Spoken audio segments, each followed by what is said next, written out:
We are continuing to remove some of the paywalls and update some of the content for this, the second year of Phroneo.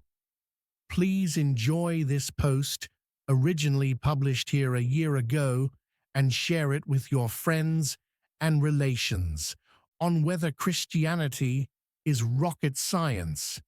I recently heard a very instructive story. In a certain parish, a certain woman often brought the wrong dishes for parish potlucks. She seemed to have no concern for fasting rules, which irritated the other ladies. And so, the other ladies approached the priest and asked him to speak with the woman about this problem, and he promised to do so.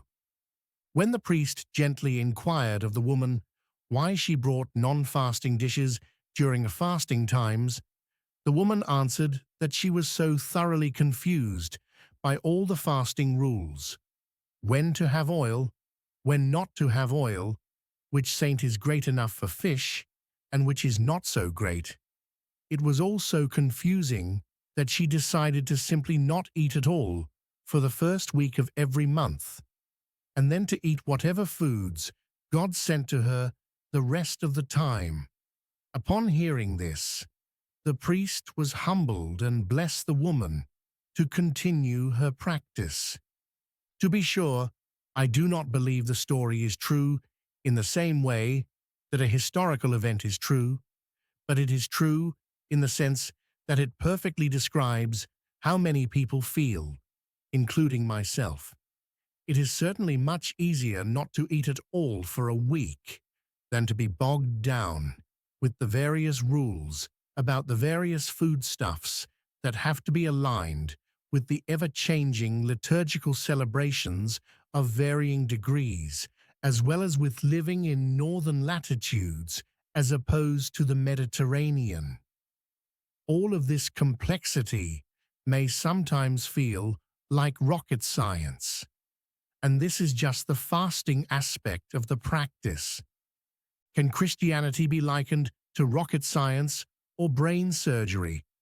Does it rely on acquiring tremendous amounts of knowledge and meticulous calculations in order to be practiced? I find these analogies very imperfect, despite the fact that I have used them in the past. Equating Christianity to brain surgery is simply indefensible on any level. I myself have used this analogy in reference to the Church as an institution, which is somewhat more appropriate perhaps, since the institution is so Byzantine. There are far better analogies that could describe Christianity. For example, sport. The Apostle Paul used this image. Think of the sport of running. It is a rather simple thing, certainly not brain surgery. People have been doing it spontaneously for thousands of years. Children do it. There is not much of a book that one can write about it, even though many have for various reasons. But no matter how many books you read, nothing replaces going out and actually running, not even a little bit. If you do not run but read many books and scholarly articles, you will not advance as a runner even an inch. On the other hand, if you go running every day, you will become a half-decent runner, even if you have not read any books at all. To be sure, advanced knowledge about pacing, nutrition, recovery, injury prevention, and alike can improve one's running, especially at the margins of the highest levels. But the core of the sport is still the act of running, rather than the act of reading. Another image that I find helpful is that of playing a musical instrument. I may know many excellent musicians, read many books on the history and theory of music, watch hours of videos of people playing instruments, attend concerts regularly. I may even own an instrument, or several of them. None of this matters at all with respect to my being able to play a musical instrument, unless I actually practice. And even with practice, My level of musicianship will mostly depend on how much I actually practice, not on how many musicians I know or how many books I read. It is the same with Christianity. No amount of book knowledge of history and theology can replace daily practice. Daily practice, on the other hand, will produce results even with only minimal book knowledge.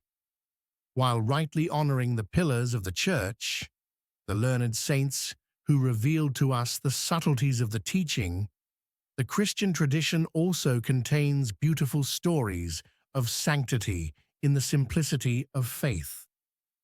There was once a pious deacon who was inspired to visit a holy elder living by himself in a remote place. The elder welcomed the deacon, and the pair of them celebrated the divine liturgy together. During the liturgy, the deacon trembled in awe when holy angels descended and ministered to the sacrament. But when it came time to recite the creed, the deacon was dismayed when the elder recited the Arian creed. In his confusion, the deacon prayed to God and asked why the man who was obviously a heretic was deemed worthy of the presence of the angels during his prayer, and why the angels had not revealed to the elder his error. God answered the deacon and told him that it was his divine will that people should learn from other people. The deacon then approached the elder and told him about the controversy and the council and the creed. The elder thanked the pious deacon. He had no idea about any of that, and from that point forward, he would recite the proper creed. This story is not about creeds, it is about the simplicity of faith, which can overcome many things. There is also a story by another heretic, Leo Tolstoy, titled The Three Hermits. In this story, a bishop visits a remote island where he is told there live three simple hermits. The bishop asks the men about their life on the island and how they pray, and they tell him that they know only one prayer. There are three of you, there are three of us, save us.